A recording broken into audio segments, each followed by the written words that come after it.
नमस्कार साथियों, आप सबका पुनः स्वागत है। तो आज के इस क्लास में हम लोग डिस्कस करने वाले हैं श्रीमद् भगवद गीता अध्याय 2 श्लोक अर्थ 29।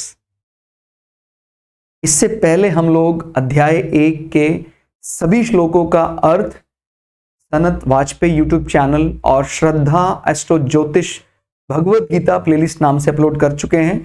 आप में से कोई भी व्यक्ति भगवद गीता में विशेष रुचि रखता है और वो भगवद गीता के श्लोकों का अलग अलग अर्थ देखना चाहता है तो आप हमारे चैनल को सब्सक्राइब कर सकते हैं और इनमें से किसी भी चैनल से भगवद गीता का पाठ सुन सकते हैं, स्वयं उसको धारण कर सकते हैं। आज का ये श्लोक अर्थ बहुत ही खास है, यानी पूरे दूसरे अध्याय का जो एक प्रकार से निचोड़ 29वें श्लोक में मिलता है, वो भगवान ने बहुत अच्छे शब्दों में बताया कि ये आत्म तत्व, ये जो आनंद है, हम सिर्फ साधारण आनंद की बात करते हैं, वो आत्म तत्व का आनंद बहुत रेयर है और कोई कोई उसका अधिकारी है, क्योंकि हम तो सब अपने इंद्रियों के विषय से ही संसार का भोग करते हैं। तो जो परमानंद है, उस परमानंद को प्राप्त करने के लिए हमारे जो रिसेप्टर्स हैं, हमारे जो कर्मेंद्रिय ज्ञानेंद्रिय, वो भी बड़े अलौकिक बलों से जब युक्त होंगे तभी हम उस आत्म तत्व का बारे में विचार करेंगे। तो क्या कहते हैं भगवान, कोई एक महापुरुष ही इस आत्मा को आश्चर्य की भांति देखता है। देखिए, पहली बात तो आत्म तत्व को हम अपने वाणी के जरिए, किसी डिस्कशन डिबेट के जरिए किसी को समझा नहीं सकते, लेकिन कहते हैं कि यह भी एक बड़ा बल है कि अगर हम सच में उस आत्म तत्व के प्रति हमारा रुझान आ जाता है, क्योंकि संसार में इतने अलग अलग प्रकार के आकर्षण हैं, व्यक्ति उन्हीं माया जाल में फंस जाता है। कोई कोई उस आत्म तत्व के प्रति आकर्षित होता है, कोई कोई विचार करना चाहता है कि भाई ये अनंत ब्रह्मांड, कहां उसका अंत हो सकता है। कोई बिरला ही ये विचार करता है, नहीं तो लगे हुए हैं कि भाई ये मेरा इतने गज का, ये मेरा इतने स्क्वायर यार्ड का मेरा खुद का मकान, मेरा घर, मेरा प्लॉट, उसी में लगे हुए हैं। अगर कभी आप कभी सोचेंगे तो आश्चर्य की सीमा नहीं है, ये अनंत ब्रह्मांड में क्या हम इतने ही हैं? अगर इन सारे प्रश्नों के उत्तर चाहिए तो वो आत्म तत्व या तत्व ज्ञान को जानने के बाद ही मिल सकता है। लेकिन ज्यादातर जो शरीर, उनका इस पर कोई ज्यादा महत्व ही नहीं देते हैं इस विषय को। तो जैसे मैंने बताया, पूरा दूसरा अध्याय का जो निचोड़ अपने को मिल रहा है वो 29वें श्लोक में मिलता है कि कोई एक महापुरुष ही इस आत्मा को आश्चर्य की भांति देखता है। अगर आपका मन आत्मा को जानने में, शरीर को जानने में लगा है, इसका मतलब आप बिरला ही हैं। आपका कोई बहुत अच्छा संस्कार, कोई अच्छा पुण्य उदय हो गया है, तभी आप उस आत्म तत्व को जानने की इच्छा रखेंगे। तो ये बहुत रेयर बात है। ये मतलब एक प्रकार से बातचीत में अचानक 29वें श्लोक का आना ये बताता है कि अर्जुन, तुम्हारा भी बहुत बड़ा पुण्य उदय हो गया है, या भगवद गीता तक जो व्यक्ति पहुंच गए हैं उनका भी बहुत बड़ा पुण्य उदय हो गया, तभी वो तभी उसको सुन पा रहे हैं या सुनने के लिए आए हैं। तो कोई एक महापुरुष इस आत्मा को आश्चर्य की भांति देखते हैं। नहीं तो क्या मतलब है, बहुत विषय हैं संसार में, इतने आकर्षण माया ने फैलाए हैं, कोई लाभ, कोई शारीरिक सुख, आनंद, ऐसा अलग अलग प्रकार लगे, लेकिन परमानंद, उस तत्व ज्ञान तक कोई बिरला ही पहुंचने की चाह रखता है। और वैसे ही दूसरा कोई महापुरुष इसके तत्व का आश्चर्य की भांति वर्णन करता है। ठीक हो गया?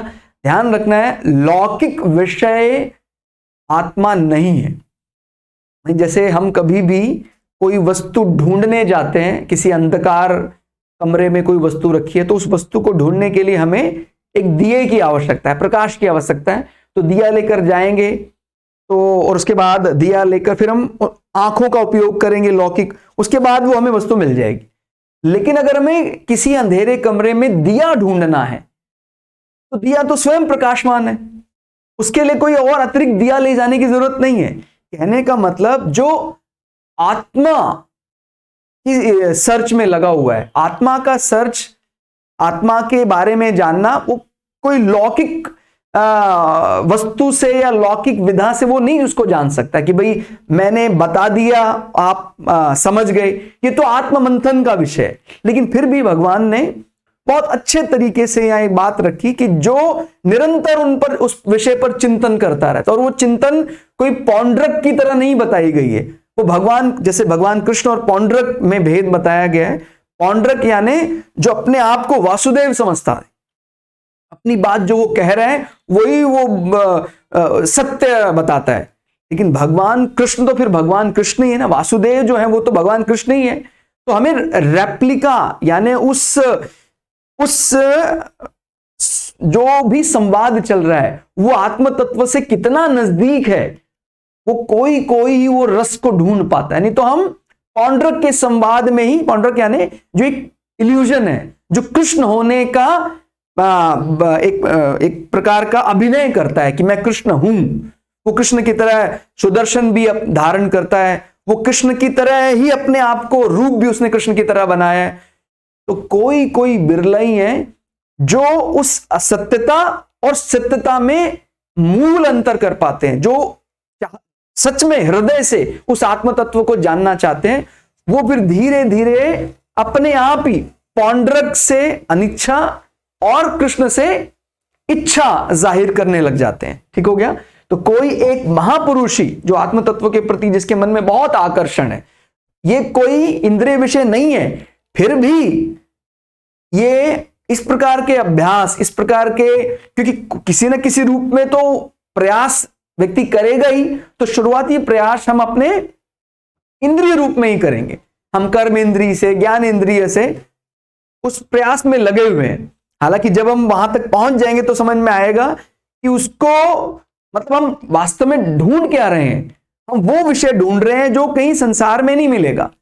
कई दफा हमें लगता है कि शायद मैं किसी निर्जन वन में जाऊंगा तो मुझे आत्म तत्व की प्राप्ति हो जाएगी। कई बार मुझे लगता है कि मैं वहां चला जाऊंगा, उसके जरिए मुझे मिल जाएगा। ध्यान रखना, किसी के जरिए नहीं मिलता है, लेकिन हाँ, हमारी इस प्रकार के व्याख्यान, बातचीत से वो बार बार जब पुनरावृत्ति होती है तो फिर वो सही तरीका स्वयं से जानने लग जाता है कि हाँ, मुझे वो चीज ये बताती है, जानना तो मुझे स्वयं ही पड़ेगा। उनका मैंने आख्यान सुना, और वो भी पौंड्रक वाला नहीं, कृष्ण वाला आख्यान सुना, तो मैं समझ गया कि तत्व ज्ञान के लिए तो मुझे ही ध्यान में बैठना पड़ेगा, मुझे अपने आप को ही ढूंढना है। माने हम किसमें लगे हुए हैं? हम लगे हैं स्वयं से स्वयं को जानना है, यही तत्व ज्ञान है। ठीक हो गया। तो कोई एक महापुरुष इस आत्मा को आश्चर्य की भांति देखता है कि क्या मैं शरीर नहीं, शरीरी हूं। ये कोई बिरला ही इस प्रकार का विचार रखता है, और वैसे ही दूसरा कोई महापुरुष इसके तत्व का आश्चर्य की भांति वर्णन करता है। नहीं तो अगर खाली लौकिक शब्दों से आत्म तत्व को बताना हो तो उसमें कोई बल नहीं, उससे बखान नहीं किया जा सकता। लेकिन अगर उसका आकर्षण है, वो आत्म तत्व को समझना चाहता है, तो उस लौकिक शब्दों में भी उसका पारलौकिक बल दिखाई देगा। और वो पौंड्रक नहीं, भगवान श्री कृष्ण के शब्दों के रूप में, क्योंकि भगवत गीता भी एक प्रकार से लौकिक शब्दों के रूप में ही उस आत्मा का व्याख्यान हमारे सामने रख रही है। तो ये ध्यान रखना कि कोई बिरला ही इस प्रकार के आख्यान कहने में सक्षम होता है। बड़ी विचित्र बात है कि हम उस आत्मा को संसार के शब्दों के जरिए बताने का प्रयास कर रहे हैं, जबकि ये संभव नहीं है। फिर भी अगर हम लगातार लगे रहते हैं उसके लिए, तो फिर वो आत्मा ही हमें ऐसी शक्ति दे देता है कि हमारे शब्दों का आकर्षण, हमारी वाणी का आकर्षण, हमारे वाणी की जो सम्मोहिनी विद्या है, वो परमानंद है, वो दूसरे को भी तत्व ज्ञान का अनुभव कराने लग जाता है। ठीक हो गया। हालांकि अनुभव उसको खुद ही करना पड़ेगा, लेकिन वो उस बात को समझ जाता है कि मुझे अब स्वयं से अनुभव करना है। तो आश्चर्य की भांति वर्णन करता है। तथा दूसरा कोई अधिकारी पुरुष ही इसे आश्चर्य की भांति सुनता है। आत्म तत्व के बारे में अगर हम किसी को ऐसा बताते हैं तो कोई है जिसको एक आश्चर्य के रूप में, नहीं तो किसी को भी पूछते हैं अभी आपको क्या चाहिए, तो बोलता है कि नहीं सर, मेरा जो मैंने डिसाइड किया था, मेरे लिए जीवन का लक्ष्य क्या है। कहता जी मेरा सैलरी फिगर ऐसा होना चाहिए, मेरा 6 डिजिट सैलरी फिगर होना चाहिए, मेरे पास ये वाला मकान होना चाहिए, मेरा ये मेरे जीवन का अंतिम लक्ष्य है, मुझे ये संसार में ये पोस्ट मिलनी चाहिए, मेरा पद ग्रुप ए सर्विस ज्वाइन करना है, बस। लेकिन कोई बिरला ही लोग हैं जिनको ये आत्मा का आकर्षण आकर्षित करता है। और उसमें भी ध्यान रखने वाली बात यह है कि कई दफा हम किसी पंडाल में बैठे हैं और वहां पर कोई चिंतन चल रहा है, लेकिन वो चिंतन पौंड्रक वाला चिंतन है, यानी पौंड्रक वाला यानी वास्तविक आत्म रूप का वर्णन नहीं चल रहा है। तो वहां मन लगाना हमें वो सिर्फ सांसारिक विषय है, वो एक गैदरिंग हो सकता है, अच्छा, लेकिन अगर हमें आत्म तत्व, तो हमें भगवान श्री कृष्ण के ही जो शब्द हैं, यानी पौंड्रक और कृष्ण का यहां वर्णन इस प्रकार से समझना है कि बोलने को पौंड्रक भी बोल रहा है, लेकिन हमें भगवान श्री कृष्ण के उन शब्दों से ही आत्म तत्व की एक प्रकार से अनुभूति हो सकता है, वो ट्रिगर हो सकता है, वो तभी हम उसको स्वयं से महसूस कर पाएंगे। महसूस तो हम सबको स्वयं से ही करना है, कोई भी बताएगा तभी भी हम, जब तक हम उस थ्रेशोल्ड को, उस लायक नहीं हो जाते हैं, तब तक हम उस आत्म तत्व की अनुभूति नहीं कर सकते हैं। तो कोई बिरला ही उसको, उसके बारे में इंटरेस्ट, वो एक्चुअल इंटरेस्ट, ध्यान रखना है, इसीलिए मैं बार बार पौंड्रक का वर्णन कर रहा हूं। इंटरेस्ट दिखाना अलग बात है, लेकिन एक्चुअल आत्मा का इंटरेस्ट पैदा करना, ये बहुत बड़े, कोई पूर्व जन्म के बहुत आपने पुण्य किए हैं, तब वो इंटरेस्ट, उसके प्रति आकर्षण जागता है। फिर उसको कहने कि इस प्रकार की क्षमता कि हमारे शब्दों को सुनकर कोई मोह हो जाता है, सुनता ही रहता है, सुनता ही रहता है, वो भी एक विलक्षण बल कहा जा सकता है। और फिर उसमें कोई तो सुनकर भी इसको नहीं जानता है। अगर किसी के मन में उसके प्रति कोई ऐसा रुझान ही नहीं है, तो कोई ऐसा महापुरुष व्यक्ति भी उसको समझाएगा, साक्षात ब्रह्म भगवान आकर भी उसको बताएंगे, उसका मन में उसके प्रति कोई आकर्षण नहीं आएगा। अब जैसे कई दफा ऐसा तर्क दिया जाता है कि भाई अगर आप तत्वज्ञानी हैं तो आप उस व्यक्ति को समझाकर दिखाएं। इन सब अनर्गल तर्कों में हमें नहीं जाना है। देखिए, भगवान श्री कृष्ण स्वयं विष्णु अवतार के रूप में आए और दुर्योधन के सामने जब जाते थे तो दुर्योधन को उन्होंने पूरा प्रयास किया, लेकिन जब उसने आत्म तत्व के प्रति कोई आकर्षण ही नहीं दिखाया किसी व्यक्ति ने, तो उसको क्या समझाया जा सकता है। इसलिए ध्यान रखना है, समझाने वाला अगर गुरु या टीचर भगवान श्री कृष्ण जैसा गुरु भी हो, तभी भी अगर सामने वाला समझना ही नहीं चाहता है, तो फिर उसको वो तत्वज्ञान कभी नहीं हो सकता है। तो यहां पर बड़ा बल किसका है? गुरु से ज्यादा बल शिष्य का है। शिष्य अगर स्वीकार करने के लिए तैयार हो जाता है, तो फिर कोई ऐसा गुरु भी जो औसत ज्ञान रखता है, वो भी शिष्य को पार लगा सकता है। लेकिन अगर शिष्य स्वयं से कुछ करने के लिए तैयार नहीं है, उनको इस प्रकार के आकर्षण उस शिष्य में नहीं है कि आत्मा को मैं सच में हृदय से जानना चाहता हूं, मैं ये आत्म तत्व को समझना चाहता हूं, ये अनंत ब्रह्मांड में मैं ही एक आइडेंटिटी हूं, क्या है ये, इस प्रकार का उसके मन में ऐसी प्यास होनी चाहिए, उसको जानने का आकर्षण होना चाहिए आत्मा के प्रति। और फिर अगर वो लगातार अभ्यास करता है तो उसके वाणी में भी वो आत्म तत्व का परमानंद झलकने लग जाता है और उसको सुनना हमें बहुत प्रिय लगता है। क्योंकि हम किससे वास्तव में प्रेम करते हैं? हम सबसे ज्यादा हम उसी तत्व से प्रेम करते हैं। हमें लगता है कि नहीं सर, हम तो शरीर से प्रेम करते हैं, वो कहीं ना कहीं उसी आत्म तत्व के प्रति हमारा प्रेम है।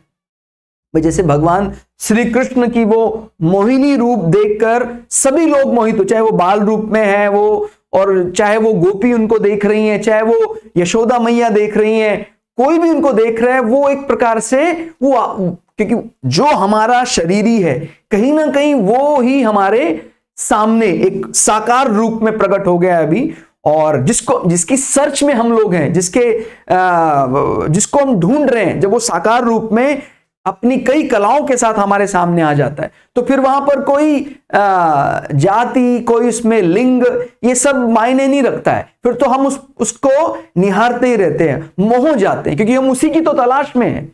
वही परमात्मा जब सामने आ जाता है तो फिर हम सब कुछ भूल जाते हैं। इसीलिए भगवान कृष्ण को किसी लिंग, जाति, भेद में बांधना उचित नहीं माना जा सकता, क्योंकि परमात्मा का क्या लिंग होगा। परमात्मा को तो हम इन सारे विषयों से ऊपर का विषय मानते हैं। तो हमें बात ध्यान रखनी है कि जब भी कभी हमारे अंदर इस प्रकार आत्म तत्व को जानने का सच्चा उमड़ता है कि भाई हम जानना चाहते हैं हृदय से, वो पौंड्रिक वाला नहीं, भगवान कृष्ण वाला सच्चा स्वरूप, उसके प्रति आत्मता जागती है, तो बहुत बड़ा पुण्य हमारा जाग गया है। यही हमारा, हमने आधा काम तो यही कर लिया कि हमने वो उस दिशा में अपना इंटरेस्ट बना लिया। और फिर बताया गया कि कोई महापुरुष ही है जो इस तत्व को आश्चर्य की भांति वर्णन करते हैं। कोई कोई है जो उसको आश्चर्य की भांति बता सकने में सक्षम होते हैं। नहीं तो एक साधारण प्रक्रिया, कोई बता भी रहा है तो उसको कोई ज्यादा तवज्जो नहीं देना चाहता है। लेकिन कई कई व्यक्तियों में, क्योंकि वो स्वयं उस आत्म तत्व को बहुत ज्यादा तवज्जो देते हैं, उनका जीवन का ये लक्ष्य है कि भाई मुझे धर्म, अर्थ, काम, मोक्ष इसी जीवन में मुझे हासिल करना है। तो फिर उसके वाणी में ऐसा आकर्षण आ जाता है जिसको सुनकर हम स्वयं भी उस आत्म तत्व के प्रति उसकी सर्च में लग जाते हैं। और फिर कहते हैं कोई अधिकारी पुरुष ही इसे आश्चर्य की भांति सुनता है। तो नहीं तो बहुत इस प्रकार के आख्यान चलते हैं, लेकिन कोई जो डिजर्विंग कैंडिडेट है वही इसको एक आश्चर्य मानकर सुनता है, और कई सुनकर भी अनसुना कर देते हैं। तो इस अंतर को हम बार बार इस श्लोक, जैसे मैंने बताया दूसरे अध्याय का बहुत महत्वपूर्ण श्लोक है, इसको बार बार दोहराएं, बार बार उसको सुने, तो शायद हम स्वयं से उस आत्म तत्व को जानने के लिए तैयार हो जाएंगे। और जानना तो स्वयं ही है। कोई अच्छा गुरु सिर्फ हमारा इस सब्जेक्ट में इंटरेस्ट पैदा कर सकता है, लेकिन जानना तो हमें स्वयं ही पड़ेगा। और अगर हमारी उस दिशा में कोई ऐसा इंटरेस्ट ही नहीं है, तो सामने साक्षात परब्रह्म परमात्मा भी क्यों ना आकर हमें आत्म तत्व के बारे में समझाएं, हम उसको सुनकर भी अनसुना कर देंगे। तो ये तो एक बहुत बड़ा क्षति हो जाएगी जीवन की, कि हमारे जीवन में कोई हमें समझा रहा है फिर भी हम नहीं समझना चाहते हैं, क्योंकि हम सबका एक ही लक्ष्य है। कभी कभी लगता है संसार में जब बहुत अलग अलग प्रकार के कर्म होते हैं देखकर कि नहीं सर, मुझे एक अच्छा डॉक्टर बनना चाहिए, मुझे एक अच्छा इंजीनियर बनना चाहिए। बिल्कुल बनना चाहिए, अच्छा डॉक्टर, इंजीनियर ये तो बनना ही चाहिए। लेकिन ये जो काम अर्थ पूर्ति के साथ साथ जो हमने धर्म और मुक्त होने का, वास्तव में लक्ष्य तो वही था, इसलिए हम आए थे मुक्त होने के लिए। लेकिन जब हम मुक्ति को छोड़कर अन्य विषयों को ही अंतिम लक्ष्य मानने लग जाते हैं कि ग्रुप ए जो पोस्ट है, मुझे पब्लिक सेक्टर में वही मेरा अंतिम लक्ष्य है, मुझे वो हासिल करना, बस दैट्स इट, मुझे और कुछ नहीं चाहिए। इस प्रकार से फिर कितनी ही बार आप ये ग्रुप ए आपने लिया, फिर आप मरकर अगला जीवन पाएंगे, फिर दोबारा वही प्रिपरेशन, वो चलता रहेगा चक्र। जबकि हमें तो फाइनल एग्जामिनेशन एक बार हम क्लियर कर लें और वो आत्मा स्वयं परमात्मा स्वरूप बन जाए, ये हमारा लक्ष्य होना चाहिए। क्योंकि सेम एक काम बार बार हम नहीं कर सकते हैं, जीवन मृत्यु के चक्कर में, नहीं तो बंधे रहेंगे। बुद्धिमान पुरुष वही है जो उस पैटर्न को एक ही बार में, या जो उसका जो कर्म है एक ही बार में उसको पूरा कर दे। बार बार दोहराने की क्या आवश्यकता है।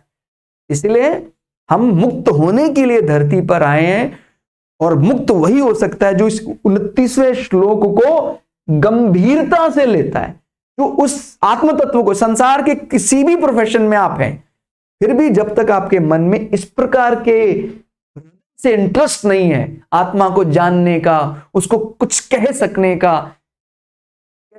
कि कुछ हमारे शब्द कई दफा कुछ ऐसे आत्मज्ञानी होते, जैसे रामकृष्ण परमहंस के बारे में कहा जाता है कि वो बहुत ही सामान्य शब्दों में कुछ ऐसी बात कह देते थे जो पारलौकिक विषय, और बहुत ही सरल शब्दों में सरलता से कह देते थे, क्योंकि वो उस तत्व के बहुत नजदीक थे। और कई ऐसे व्यक्ति भी हैं जो अपनी चतुर बुद्धि से, सांसारिक चतुर बुद्धि से बहुत अलग अलग प्रकार से डिबेट्स से आत्मा को समझाने का प्रयास करते हैं, लेकिन वो हमारे हृदय में ऐसी निर्मलता, ऐसा ज्ञान पैदा नहीं कर पाता है।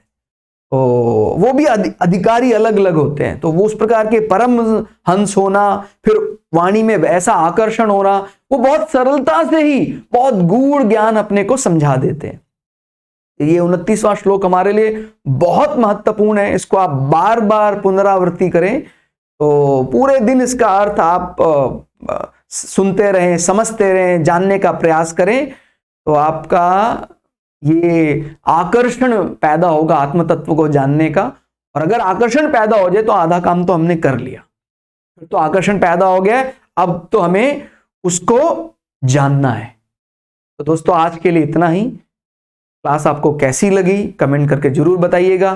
मिलते हैं अगली क्लास में, तब तक के लिए जय श्री भगु पराशरा, जय श्री शुक्राचार्य, नमस्कार।